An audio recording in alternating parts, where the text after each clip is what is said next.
Hi guys, welcome back to another Dollhouse Talk. So we're gonna do a question today and hope that we spark some of you guys' interest in thinking about it maybe when you're at home alone. So our main question is, what is one of your subconscious addictions? And I can even answer this myself, for me, but I will say when it comes to subconscious addictions, it's more so, of course, subconscious is the back of the mind, but it shows up in the patterns, it shows up in your dreams, it shows up in the reason why you're not consistent every day, it shows up in your daily activities and things like that. It shows up in your daily mindset. It shows up in the jobs that you pick, the people that you pick, the dating, friends, um, just everything. Outside of astrology and human design as to like how that influences you and everything. Sorry, excuse my jacket. Um, and how that influences you and everything. I say not just the subconscious, but I say addiction because the thing is, when it shows up within itself, um, consistently, whether let's talk about dating. Like when it shows up consistently in dating, in the patterns, not only of the people that you people that you pick, also the patterns that you exhibit within other people. It's not just, oh, like I like physical touch and I'm used to texting or like not everybody, but somebody every day, like good morning and things like that. You have certain patterns on when you get triggered, even though you're working through your triggers and you're healing, you have a certain pattern of how you go about it to where you're like, I'm not gonna say this is me because people can change, but it becomes to a point of this is just how I am, until it changes, which would take more consistent change. So when it comes to subconscious addictions, you have to ask yourself, is that addiction worth fighting for? Is it worth losing for?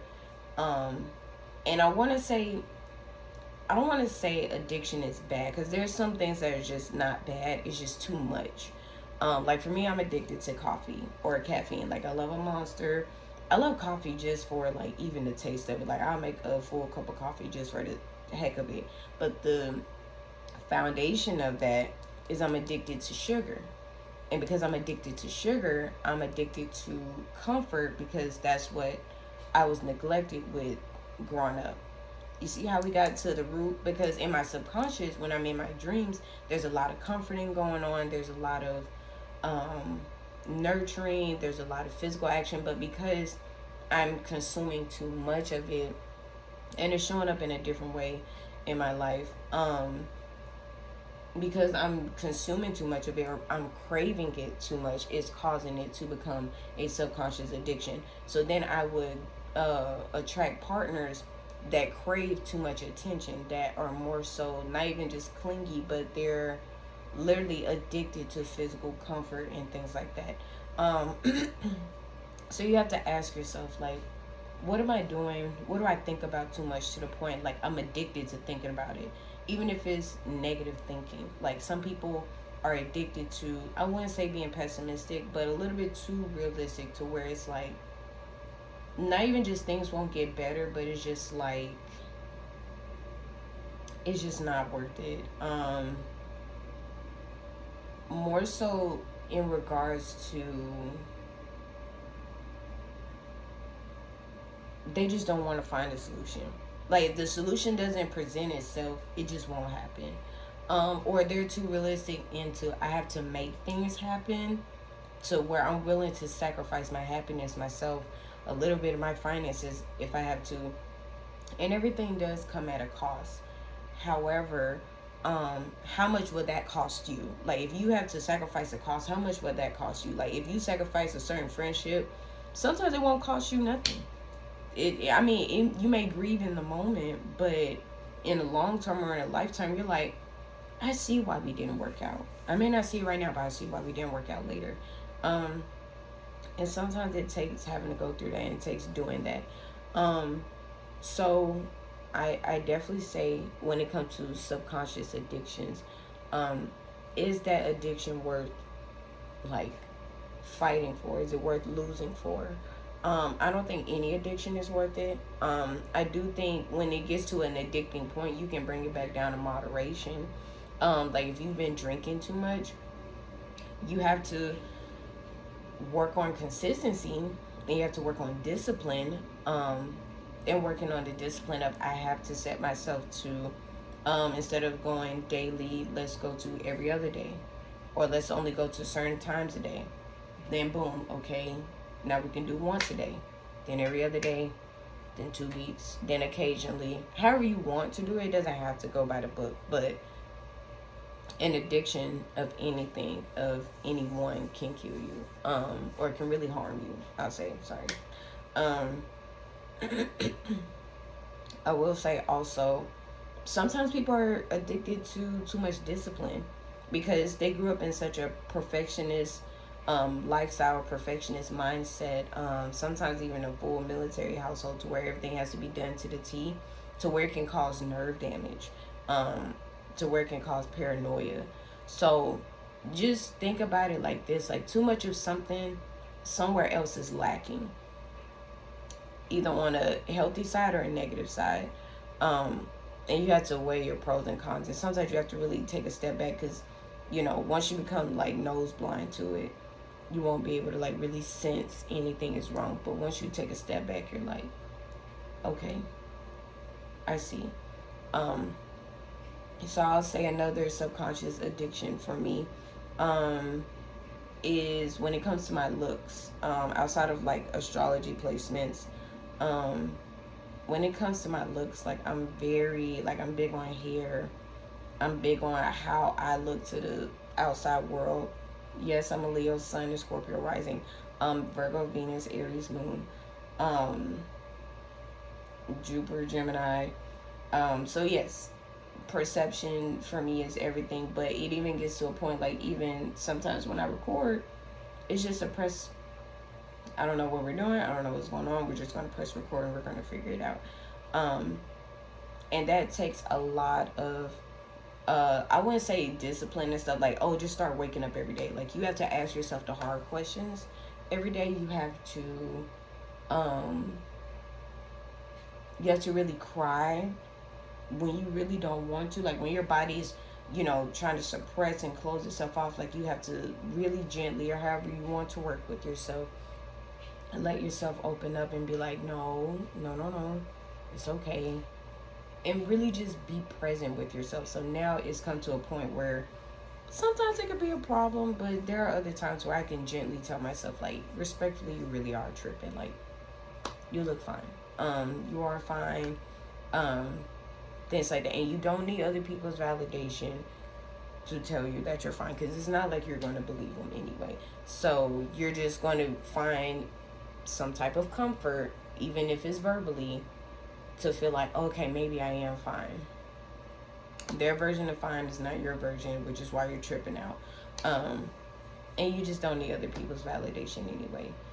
So I really challenge you guys to really go deep within and figure out, like, pay attention to your dreams, pay attention to your patterns. What is your daily routine? If you don't have one, because you're like, oh, I don't like waking up at certain times or doing things before I go to bed and stuff. If you don't have a routine at all, but you spent the whole year saying, like, I want to fix things, I want to work on things consistently, you have a consistency issue. You may have a dopamine addiction. You may have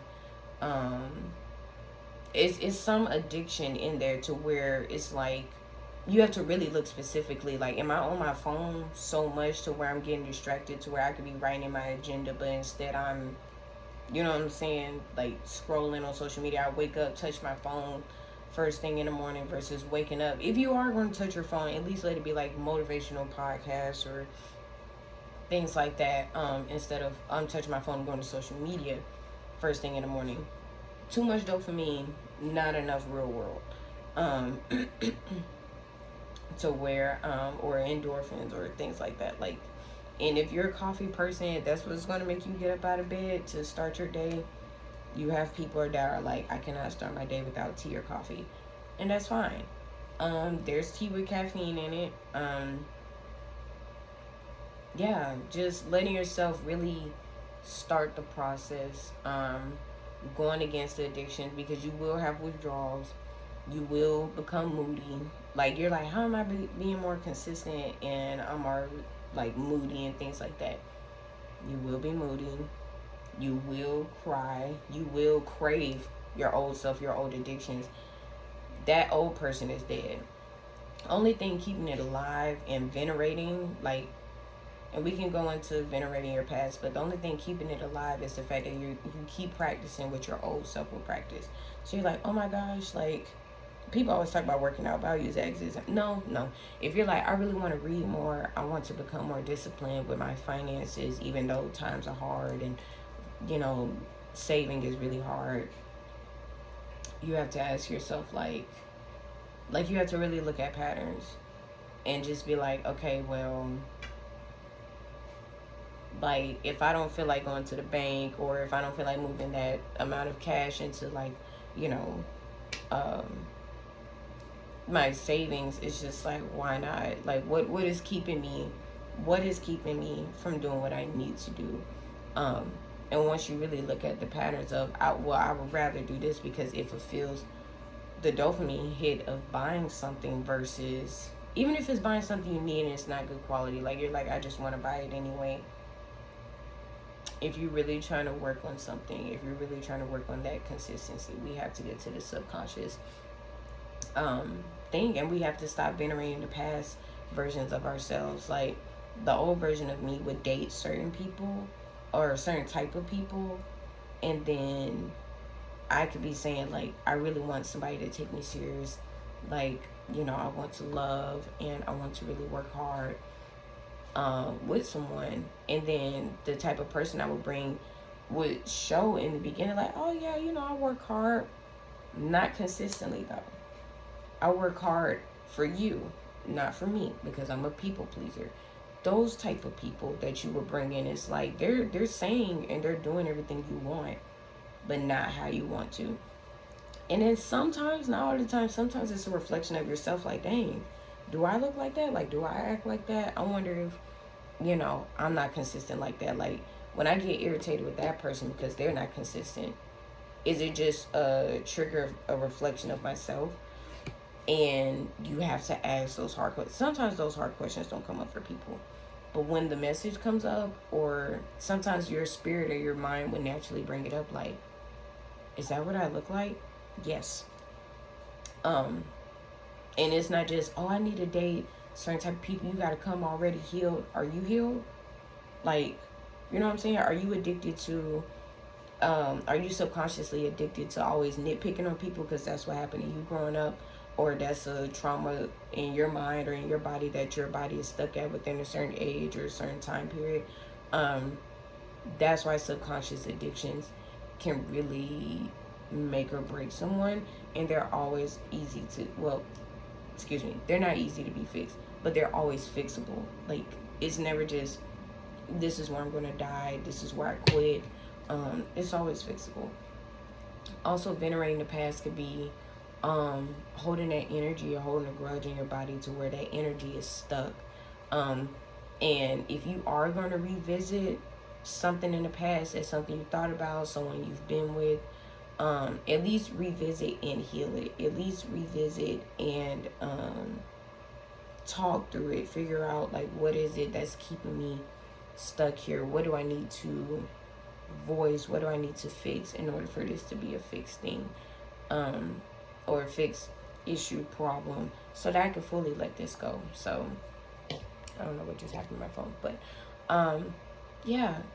I definitely want to talk about this more, talk about it deeper if I feel called to. But I will say, when it comes to subconscious addictions, be kind to yourself, be gentle, be open, and be open to the darkness you might see, whether it's with yourself, with other people, with situations, and be open to accepting what's happened. Not necessarily, oh, you gotta forget, accept what happened, and whatever is the best way that looks like for letting go, not necessarily in a bottle or in social media, But if it looks like stretching, exercising, crying, and every day having to accept what happened, to where you literally just in your mind don't react to a trigger of it, do what is necessary. So thanks for coming to the dollhouse. Thanks for talking with me, and I will see you guys next time.